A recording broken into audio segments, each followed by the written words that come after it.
হাজার টাকা কিংবা সমমূল্যে নিত্য প্রয়োজনীয় খাদ্য সহায়তা দেওয়া হবে। ফ্যামিলি কার্ডের মাধ্যমে আর্থিক সহযোগিতার পরিমাণ, প্রয়োজন এবং বাস্তবতার নিরিখে পর্যায়ক্রমে বাড়ানো হবে। ফ্যামিলি কার্ডটিকে আমরা নারীর অর্থনৈতিক ক্ষমতায়নের প্রতীক হিসাবে মনে করি। প্রিয় ভাই ও বোনেরা, দেশনেত্রী মরহুমা বেগম খালেদা জিয়া নারী শিক্ষার উন্নয়নে দেশে স্নাতকোত্তর পর্যন্ত বিনা বেতনে শিক্ষার সুযোগ চালু করেছিলেন। আপনারা বিএনপিকে আবারও রাষ্ট্র পরিচালনার দায়িত্ব দিলে নারীদের বিনা বেতন শিক্ষা গ্রহণের সুবিধা অব্যাহত রাখার পাশাপাশি নীতি নির্ধারণে নারীর অংশগ্রহণ ও ভূমিকা বাড়ানো হবে। নারী উদ্যোক্তাদের আর্থিক ও দক্ষতা উন্নয়নে বিশেষ সহায়তা প্রদানের পাশাপাশি আনুষ্ঠানিক খাতে নারী কর্মসংস্থান বৃদ্ধি করার পরিকল্পনা আমাদের রয়েছে। উপজেলা পর্যায়ে বিশেষায়িত নারী কল্যাণ কেন্দ্র প্রতিষ্ঠা করার পরিকল্পনা আমাদের রয়েছে। স্বাচ্ছন্দ্যে চলাফেরা নিশ্চিত করতে শুধুমাত্র নারীদের জন্য বিশেষায়িত ইলেকট্রিক পরিবহন চালু করা হবে। কর্মপরিবেশ নিশ্চিত করতে কর্মস্থলে ডে কেয়ার ও ব্রেস্টফিডিং কর্নার স্থাপন করা হবে।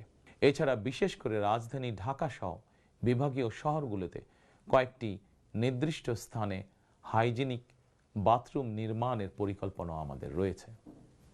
আমাদের সমাজের নারীরা নানাভাবে হয়রানি এবং সহিংসতার শিকার হন। বর্তমান সময়ে নারীর প্রতি সাইবার বুলিং উদ্বেগজনক রূপ নিয়েছে। বুলিং সহ নারীর প্রতি যে কোনো ধরনের সহিংসতা বন্ধে কঠোর আইন প্রয়োগের পরিকল্পনা এবং সিদ্ধান্ত আমাদের রয়েছে। নারী নির্যাতন ও ধর্ষণের বিরুদ্ধে দৃষ্টান্তমূলক শাস্তি নিশ্চিত অবশ্যই ইনশাআল্লাহ করা হবে।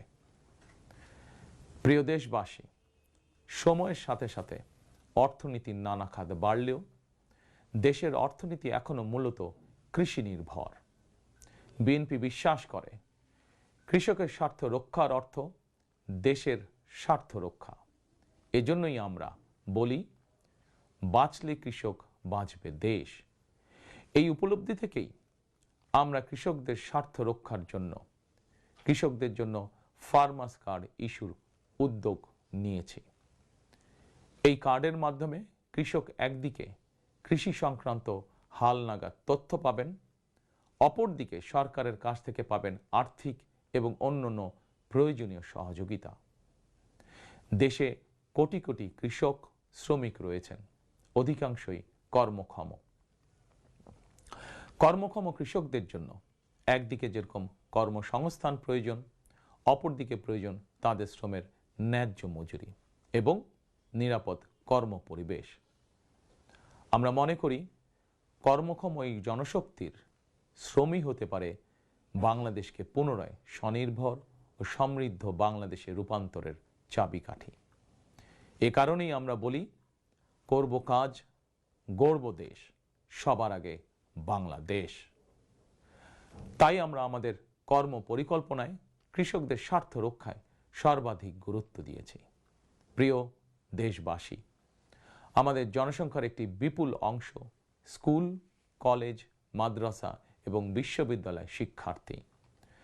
জ্ঞান, বিজ্ঞান আর তথ্য প্রযুক্তির এই বিকাশমান বিশ্বে বাংলাদেশের কোটি কোটি শিক্ষার্থী, এইসব তরুণ তরুণীরাই বদলে দিবে আগামীর বাংলাদেশ। তবে একাডেমিক শিক্ষার স্তরের সর্বোচ্চ ধাপে পৌঁছার এই যাত্রা পথে লক্ষ লক্ষ শিক্ষার্থী কিন্তু বিভিন্ন পর্যায়ে ড্রপ আউট হয়ে যান। নানা বাস্তবতায় ড্রপ আউট হয়ে যাওয়া শিক্ষার্থীদের তালিকায় বিশ্বের যে কয়েকটি দেশ শীর্ষস্থানে রয়েছে, বাংলাদেশ তার অন্যতম। একজন শিক্ষার্থী শিক্ষা স্তরের যে কোনো পর্যায়ে ড্রপ আউট হওয়ার পর তাদেরকে যেন বেকার জীবন কাটাতে না হয়, সেজন্য হাই স্কুল পর্যায় থেকে আমরা শিক্ষা কারিকুলামে কারিগরি এবং ব্যবহারিক অর্থাৎ টেকনিক্যাল এবং ভোকেশনাল শিক্ষাকে আবশ্যকীয় করার প্রস্তুতি এবং পরিকল্পনা নিয়ে রেখেছি। একই সঙ্গে দেশের জনশক্তিকে জনসম্পদে রূপান্তর করতে বাংলা এবং ইংরেজির পাশাপাশি হাই স্কুল পর্যায় থেকে সিলেবাসে তৃতীয় আরেকটি ভাষা শিক্ষার ব্যবস্থা রাখার সিদ্ধান্ত এবং পরিকল্পনা আমরা গ্রহণ করেছি। আমরা মনে করি একজন ব্যক্তির একাধিক ভাষা জ্ঞান থাকলে বিশ্বের যে কোনো দেশেই কর্মসংস্থানের অভাব হবে না। বৈশ্বিক চ্যালেঞ্জ মোকাবেলা করে একজন শিক্ষার্থী যাতে যোগ্যতম হিসেবে এগিয়ে যেতে পারেন, সেই চিন্তাকে সামনে রেখেই আমরা শিক্ষা বিশেষজ্ঞদের গবেষণা এবং সুপারিশের ভিত্তিতে শিক্ষা কারিকুলাম পরিমার্জনের পরিকল্পনাও চূড়ান্ত করেছি। আমরা শিক্ষা কারিকুলাম এমনভাবে ঢেলে সাজানোর প্রস্তুতি নিয়েছি যাতে সকল শিক্ষার্থী শিক্ষা স্তরের প্রতিটি ধাপে একাডেমিক জ্ঞানের পাশাপাশি একটি বিশেষ কারিগরি ব্যবহারিক শিক্ষার দক্ষতাও অর্জন করতে সক্ষম হন। প্রিয় দেশবাসী, আমরা রিজিকে বিশ্বাস করি এবং সাধারণত আমরা রিজিক বলতে খাওয়া দাওয়া কিংবা অর্থ সম্পদকে বুঝি। তবে ধর্মীয় দৃষ্টিতে রিজিকের একাধিক স্তর রয়েছে। সবচেয়ে গুরুত্বপূর্ণ একটি স্তর হচ্ছে মানুষের শারীরিক ও মানসিক সুস্থতা। শারীরিক ও মানসিক সুস্থতার জন্য আমরা জনগণের স্বাস্থ্য সেবা নিশ্চিত করার কার্যকর উদ্যোগ এবং পরিকল্পনা গ্রহণ করেছি। জনগণের দৌড়গোড়ায় চিকিৎসা সেবা পৌঁছে দিতে prevention is better then cure, অর্থাৎ প্রতিকারের চেয়ে প্রতিরোধী উত্তম, আমরা এই নীতিতে প্রবর্তন করতে চাই। এই লক্ষ্যে আমরা প্রাথমিক স্বাস্থ্য ও চিকিৎসা কোর্স সম্পন্ন করিয়ে সারা দেশে 1 লক্ষ হেলথ কেয়ার নিয়োগ দেওয়ার পরিকল্পনা গ্রহণ করেছি। নিয়োগ পাওয়া হেলথ কেয়ারদের শতকরা 80% হবেন নারী সদস্য। প্রতিটি ইউনিয়ন পর্যায়ে নিয়োগ পাওয়া হেলথ কেয়ারগণ মানুষের দৌড়গোড়ায় যাবেন এবং তাদেরকে প্রাথমিক চিকিৎসা ও পরামর্শ দেবেন। আমরা মনে করি কোনো রোগ প্রতিরোধের ব্যাপারে প্রাথমিক পর্যায়ে সঠিক পরামর্শ পেলে অনেক রোগী শুরুতেই নিরাময় করা সম্ভব হয়ে ওঠে। প্রিয় দেশবাসী, বিজ্ঞান ও তথ্য প্রযুক্তির বর্তমান বিশ্ব আরও এক ধাপ এগিয়ে এখন কৃত্রিম বুদ্ধিমত্তার যুগে প্রবেশ করেছে। চাইলেও কারো পক্ষে এর প্রভাব থেকে মুক্ত থাকা সম্ভব নয়। রাজনীতি, রাষ্ট্রনীতি, অর্থনীতি সবকিছুই এখন তথ্য প্রযুক্তিকে ঘিরেই আবর্তিত হচ্ছে। সুতরাং তথ্য প্রযুক্তির বিশ্ব শাসন করার মতন মেধা, যোগ্যতা, জ্ঞানে, বিজ্ঞানে আমাদের তরুণ সমাজ সমৃদ্ধ না হতে পারলে ভবিষ্যতের চ্যালেঞ্জ মোকাবেলা আমাদের পক্ষে অসম্ভব হয়ে পড়বে। এই চ্যালেঞ্জ মোকাবেলায় রাষ্ট্রীয় নীতি কী হবে, বিএনপি ইতিমধ্যেই সেই সব কার্যক্রম চূড়ান্ত করেছে। আইসিটিকে দেশের অন্যতম থ্রাস্ট সেক্টর হিসেবে চিহ্নিত করে ফ্রিল্যান্সিং এবং আউটসোর্সিং সহ তথ্য প্রযুক্তি খাতকে রাষ্ট্রীয়ভাবে সহযোগিতা করার নীতিমালা চূড়ান্ত করেছে বিএনপি। প্রিয় দেশবাসী, আপনারা জানেন সকল বাধা উপেক্ষা করে 2023 সালে ফ্যাসিবাদী শাসন আমলেই বিএনপি রাষ্ট্র মেরামতের 31 দফা উপস্থাপন করেছিল।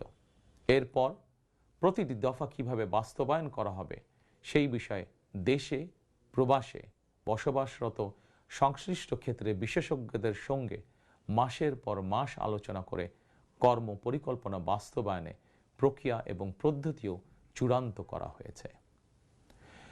প্রতিটি দফা বাস্তবায়নে ব্যয় নির্বাহের খাতও যথাযথভাবে চূড়ান্ত করা হয়েছে। কারণ আমরা মনে করি দেশ এবং জনগণের স্বার্থে কোনো শুভ উদ্যোগ নিলে সমস্যা হওয়ার কোনো কারণ নেই। বেগম খালেদা জিয়া রাষ্ট্রের টাকা দিয়েই বিনামূল্যে নারী শিক্ষার সুযোগ করে দিয়েছিলেন। প্রিয় দেশবাসী,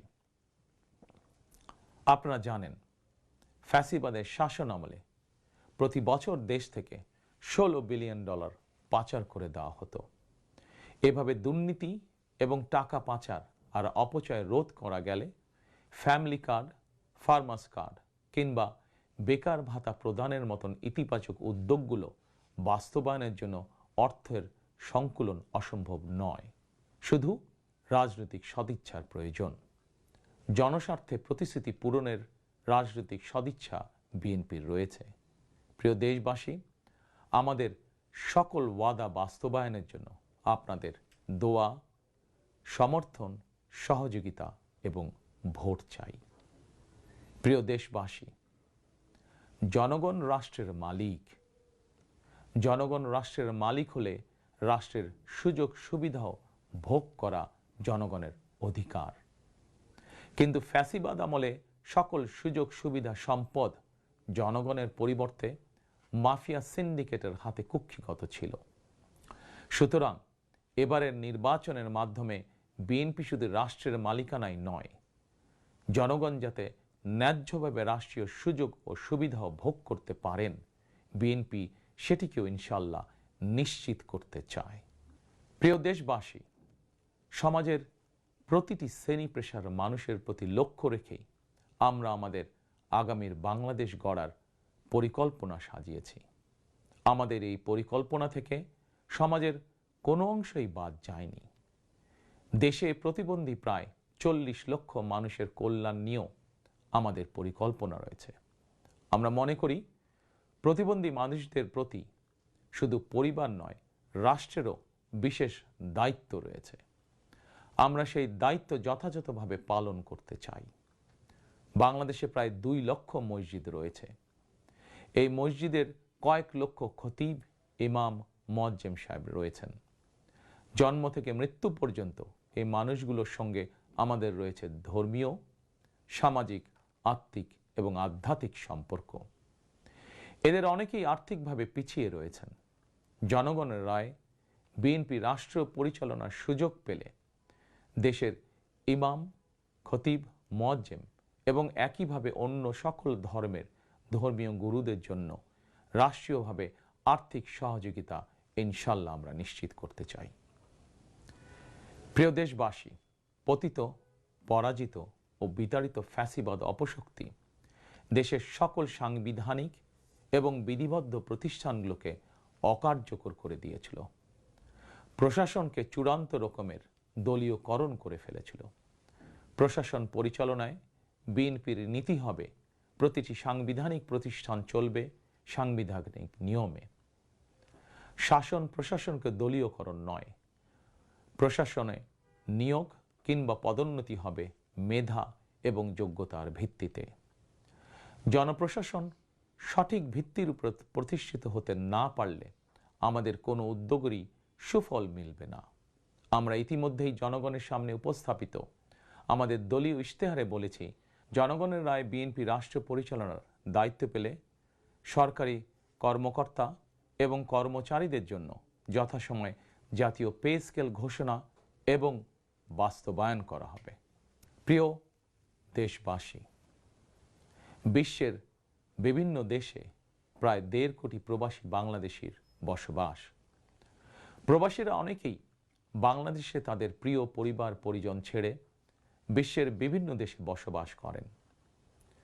বৈদেশিক আয়ের ক্ষেত্রে বাংলাদেশে গার্মেন্টস সেক্টরের পরই প্রবাসী বাংলাদেশিদের অবদান। কিন্তু দেশে প্রবাসীদের সুযোগ সুবিধা, সম্মান এবং মূল্যায়নের ক্ষেত্রে তাদের অভিযোগ দীর্ঘদিনের। দেশে বিদেশে প্রবাসীদের সম্মান, সুযোগ সুবিধা, সুরক্ষা, অধিকার নিশ্চিত করার লক্ষ্যে এবার আমরা প্রবাসী কার্ড প্রবর্তনের পরিকল্পনা গ্রহণ করেছি। এই কার্ডের মাধ্যমে দেশে প্রবাসীদের অর্থনৈতিক বিনিয়োগ সুরক্ষা এবং বিমানবন্দরে তাদের হয়রানি বন্ধ সহ কয়েকটি সুবিধা বিদ্যমান থাকবে ইনশাআল্লাহ। দক্ষ বাংলাদেশি শ্রমিক বিশ্বের কোনো দেশে কাজের নিশ্চয়তা বা অফার পেলে বিদেশে কর্মস্থলে যোগদানের জন্য তাদেরকে যাতে দেশে তাদের জায়গা জমি বিক্রি করতে না হয়, এজন্য রাষ্ট্রীয়ভাবে তাদেরকে সহজ শর্তে ঋণ সুবিধা দেওয়ার পরিকল্পনা আমাদের রয়েছে। প্রিয় দেশবাসী, বাংলাদেশের 90% বেশি মানুষ মুসলমান। মহান আল্লাহর দরবারে আমাদের সকলের একটাই প্রার্থনা, রব্বানা আতিনা ফিদ দুনিয়া হাসানাতান ওয়া ফিল আখিরাতি হাসানাতান ওয়া কিনা আযাবান নার। হে আল্লাহ, আমাদেরকে দুনিয়াতে কল্যাণ দাও, আখেরাতে কল্যাণ দাও, দোজখের আগুন থেকে বাঁচাও। শহীদ প্রেসিডেন্ট জিয়াউর রহমান সংবিধানে সর্বশক্তিমান আল্লাহর উপরে পূর্ণ আস্থা ও বিশ্বাস, এই কথাটি সন্নিবেশিত করেছিলেন। কিন্তু তাবেদার সরকার সংবিধান থেকে এই কথাটি বাদ দিয়েছিল। আল্লাহর রহমতে আগামী 12ই ফেব্রুয়ারি নির্বাচনে জনগণের রায় বিএনপি পুনরায় রাষ্ট্র পরিচালনার দায়িত্ব পেলে সর্বশক্তিমান আল্লাহর উপর পূর্ণ আস্থা ও বিশ্বাস, এই কথাটি সংবিধানে পুনরায় সন্নিবেশিত করা হবে ইনশাআল্লাহ। প্রিয় দেশবাসী, আমাদের এই ধর্মীয় বিশ্বাস এবং মূল্যবোধের বিরুদ্ধে বিভিন্ন সময় সামাজিক রাজনৈতিক আগ্রাসন চালানোর অপচেষ্টা হয়েছিল। অপরদিকে দেশ বরেণ্য অনেক আলেম ওলেমা সোচ্চার কণ্ঠে বলেছেন, কেউ কেউ স্রেফ দলীয় স্বার্থ হাসিলের জন্য ধর্মের অপব্যাখ্যা করে বিশ্বাসী মুসলমানদেরকে বিভ্রান্ত করারও অপচেষ্টা চালাচ্ছে। সুতরাং সকল বিশ্বাসীদের প্রতি আহ্বান, কেউ যেন বিশ্বাসী মুসলমানদেরকে বিভ্রান্ত করতে না পারে, সেই ব্যাপারে আমাদের সকলকে সতর্ক থাকতে হবে। বিএনপি এমন একটি নিরাপদ বাংলাদেশ গড়তে চায় যেখানে মুসলমান, হিন্দু, বৌদ্ধ, খ্রিস্টান, বিশ্বাসী, অবিশ্বাসী কিংবা সংশয়বাদী, পাহাড়ে কিংবা সমতলে বসবাসকারী প্রতিটি নাগরিক নিরাপদ থাকবে। 1971 সালের স্বাধীনতা যুদ্ধ সময় কে কোন ধর্মের এটি কোনো জিজ্ঞাসা ছিল না। 2024 সালের স্বাধীনতা রক্ষার যুদ্ধেও কে কোন ধর্মের, কার কি ধর্মীয় পরিচয়, এটি কোনো জিজ্ঞাসা ছিল না। আমরা মনে করি ধর্ম যার যার, রাষ্ট্র সবার। প্রতিটি ধর্মের মানুষ নিজ নিজ ধর্মীয় বিশ্বাস এবং রীতি অনুযায়ী যার যার ধর্ম পালন করবেন। এটি একটি আধুনিক সভ্য সমাজের রীতি। সকল নাগরিকের শান্তি এবং নিরাপত্তা নিশ্চিত করা রাষ্ট্রের দায়িত্ব। ধর্ম যার যার, নিরাপত্তা পাবার অধিকার সবার। প্রিয় দেশবাসী, দেশের গত 55 বছরের ইতিহাসে এটি বারবার প্রমাণিত হয়েছে, দেশের গণতান্ত্রিকামী জনগণ তাদের স্বাধীনতা হরণকারী স্বৈরাচার, ধর্মীয় চরমপন্থা কিংবা উগ্রবাদ কোনোটিকেই পছন্দ করে না। নিজ নিজ ধর্মীয় বিশ্বাস এবং সংস্কৃতি বজায় রেখেই যাতে আমরা সকলে মিলেমিশে একটি নিরাপদ বাংলাদেশ গড়তে পারি, এ লক্ষ্যেই স্বাধীনতার ঘোষকের যুগান্তকারী রাজনৈতিক দর্শন ছিল বাংলাদেশি জাতীয়তাবাদ। দল, মত, ধর্ম, বর্ণ নির্বিশেষে এই বাংলাদেশ আমাদের সবার। আমরা সবাই বাংলাদেশী। প্রিয় দেশবাসী, দেশের জনগণের সমর্থনে বিএনপি অতীতে বহুবার রাষ্ট্র পরিচালনার সুযোগ পেয়েছে। স্বাধীনতার ঘোষক জিয়াউর রহমান রাষ্ট্র পরিচালনার দায়িত্ব পেয়ে দেশকে স্বনির্ভর বাংলাদেশ হিসাবে গড়ে তুলেছিলেন। বাংলাদেশের স্বার্থের পক্ষে থাকার কারণেই তাকে শাহাদাত বরণ করতে হয়েছে। আমার মা মরহুমা বেগম খালেদা জিয়া, যাকে বাংলাদেশের জনগণ অর্থাৎ আপনারাই দেশনেত্রী উপাধি দিয়েছিলেন, তিনি কখনোই আপনাদের সম্মানের অমর্যাদা করেননি। জীবনের শেষ বয়সে এসেও তিনি জেল জুলুম বরণ করেছেন, কিন্তু বাংলাদেশের স্বার্থের সঙ্গে আপোষ করেননি। সন্তান হিসাবে আমি জানি তার কাছে অনেক প্রস্তাব এসেছিল।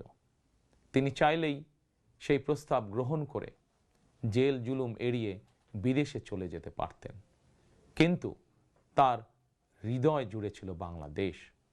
দেশের স্বাধীনতা প্রিয় গণতান্ত্রিকামী জনগণের বিশ্বাস ছিল খালেদা জিয়া জালিমের কারাগারে থাকলেও তিনি তাবেদার অপশক্তির ভয়ের কারণ।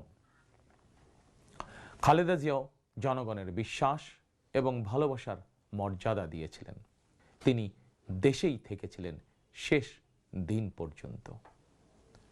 প্রিয় দেশবাসী, ফ্যাসিবাদ মুক্ত বাংলাদেশে আপসহীন নেত্রী বেগম খালেদা জিয়া দেশে পুনরায় গণতন্ত্রকে প্রাতিষ্ঠানিক রূপ দিতে চেয়েছিলেন, জনগণের অধিকার প্রতিষ্ঠা করতে চেয়েছিলেন। দেশের স্বাধীনতা প্রিয় গণতান্ত্রিকামী জনগণের সামনে খালেদা জিয়ার আকাঙ্ক্ষা পূরণের সেই সময় উপস্থিত। আগামী 12ই ফেব্রুয়ারি রাষ্ট্র ও সরকারের জনগণের অধিকার প্রতিষ্ঠার দিন। দেশনেত্রী খালেদা জিয়া জনগণের চূড়ান্ত বিজয় দেখে যেতে পারেননি। প্রিয় দেশবাসী, সারা দেশের সকল ছাত্র জনতা, কৃষক, শ্রমিক, রিক্সা চালক, গার্মেন্টস কর্মী, ফুটপাতের হকার থেকে শুরু করে শিক্ষক, সাংবাদিক, শিল্পী, বুদ্ধিজীবী, পেশাজীবী, শ্রমজীবী, সরকারি বেসরকারি চাকরিজীবী, ব্যবসায়ী কিংবা শিল্প উদ্যোক্তা এবং দেশের সকল মায়েরা, বোনেরা, সবার কাছে আমার বিনীত আবেদন, আপনারা যারা শহীদ জিয়াকে ভালোবাসেন, দেশনেত্রী বেগম খালেদা জিয়াকে ভালোবাসেন, স্বাধীনতা ও গণতন্ত্রকে ভালোবাসেন, আগামী 12ই ফেব্রুয়ারি জাতীয় নির্বাচনে আপনারা ধানের শীষকে বিজয় করুন। ধানের শীষের বিজয়ের অর্থ বাংলাদেশের বিজয়। ধানের শীষের বিজয়ের অর্থ স্বাধীন, সার্বভৌম, তাবেদার মুক্ত বাংলাদেশ। প্রিয় দেশবাসী, শহীদ জিয়া আর দেশনেত্রী বেগম খালেদা জিয়ার সাফল্য যাত্রা অব্যাহত রাখতে আমি আমার দলের নেতাকর্মীদেরকে সঙ্গে নিয়ে বিএনপির রাজনৈতিক, সামাজিক, অর্থনৈতিক কর্মসূচিগুলো বাস্তবায়নের জন্য দীর্ঘদিন থেকে হাতে কলমে প্রস্তুতি নিয়েছি। 2001 সালে যখন আপনাদের সমর্থনে বিএনপি রাষ্ট্র পরিচালনার দায়িত্ব পালন করেছিল, আমি তখন সরকারের অংশ হইনি। তবে বিএনপির একজন কর্মী হিসাবে সারা দেশে প্রতিটি জেলা, উপজেলা, গ্রাম, নগর, বন্দরে ঘুরেছি। আপনাদের স্থানীয় সমস্যাগুলো, সম্ভাবনাগুলো জানার, বোঝার চেষ্টা করেছি। পরিস্থিতির কারণে বিদেশে থাকতে বাধ্য হলেও হৃদয়, মন, সত্তা জুড়ে ছিল বাংলাদেশ, বাংলাদেশের জনগণ। আমি তাই বিদেশে অবস্থানকালীন সময়েও দেশের প্রতিটি এলাকায় আপনাদের সঙ্গে যোগাযোগ রাখার চেষ্টা করেছি। বিদেশ থেকে দেশে ফিরেও আমি আবারও এই স্বল্প সময় যতটুকু সম্ভব আপনাদের কাছে ছুটে গিয়েছি। আমি আপনাদের ভালোবাসা পেয়েছি, বিএনপির প্রতি আপনাদের আবেগ এবং ভালোবাসা উপলব্ধি করেছি। প্রিয় দেশবাসী, 12ই ফেব্রুয়ারি বিএনপির প্রতি আবারও আপনাদের ভালোবাসা প্রকাশের দিন। অতীতে আপনাদের সমর্থনে বিএনপি একাধিকবার রাষ্ট্র পরিচালনার দায়িত্ব পালন করেছে। দেশ পরিচালনা করতে গিয়ে সেই সময় কোনো কোনো ক্ষেত্রে হয়তো আমাদের অনিচ্ছাকৃত কিছু ভুল ত্রুটি হয়েছে। সেজন্য আমি দেশবাসীর কাছে আন্তরিকভাবে দুঃখ প্রকাশ করছি। অতীতের ভুল থেকে শিক্ষা নিয়ে অর্জনগুলোকে অবলম্বন করে বর্তমান এবং ভবিষ্যৎ প্রজন্মের জন্য একটি নিরাপদ বাংলাদেশ গঠনের জন্য আগামী 12ই ফেব্রুয়ারি জাতীয় নির্বাচনে আবারও আমি আপনাদের সমর্থন চাই। আমি দেশ এবং জনগণের জন্য, আপনার এবং আপনার পরিবারের সদস্যদের জন্য যেসব পরিকল্পনা গ্রহণ করেছি, প্রতিটি পরিকল্পনা বাস্তবায়নের জন্য ধানের শীষে আপনাদের সমর্থন এবং আপনাদের ভোট চাই। প্রিয় দেশবাসী, প্রতিটি পরিকল্পনা বাস্তবায়নের জন্য কঠোরভাবে দুর্নীতি নিয়ন্ত্রণ, আইনের শাসন প্রতিষ্ঠা এবং জনগণের কাছে রাষ্ট্র এবং সরকারকে দায়বদ্ধ রাখার কোনোই বিকল্প নেই। রাষ্ট্র পরিচালনায় আপনাদের সমর্থন পেলে দেশের আগামী দিনের সরকার হবে জনগণের কাছে দায়বদ্ধ। দেশে দুর্নীতি নিয়ন্ত্রণে যতটা কঠোর হওয়া যায়, বিএনপি সরকার ইনশাল্লাহ ততটাই কঠোর হবে। দেশে পুনরায় আইনের শাসন প্রতিষ্ঠিত হবে ইনশাল্লাহ। দেশবাসীর কাছে এটি আমার অঙ্গীকার, বিএনপির অঙ্গীকার। আপনাদের কাছে আমার অঙ্গীকারের কারণ আপনারাই বিএনপির সকল রাজনৈতিক ক্ষমতার উৎস। প্রিয় দেশবাসী, ফ্যাসিবাদ আমলে 2024 সালের 7ই জানুয়ারি তথাকথিত দামি নির্বাচনে আমি আপনাদের প্রতি আহ্বান জানিয়ে বলেছিলাম 7ই জানুয়ারি সারাদিন পরিবারকে সময় দিন। বর্তমানে ফ্যাসিবাদ মুক্ত বাংলাদেশে অনুষ্ঠিত জাতীয় নির্বাচনে এবার দেশবাসীর প্রতি আমার আহ্বান, আপনাদের প্রতি আমার বিনীত আবেদন, 12ই ফেব্রুয়ারি সারাদিন ধানের শীষে ভোট দিন। তারুণ্যের প্রথম ভোট ধানের শীষের জন্য হোক।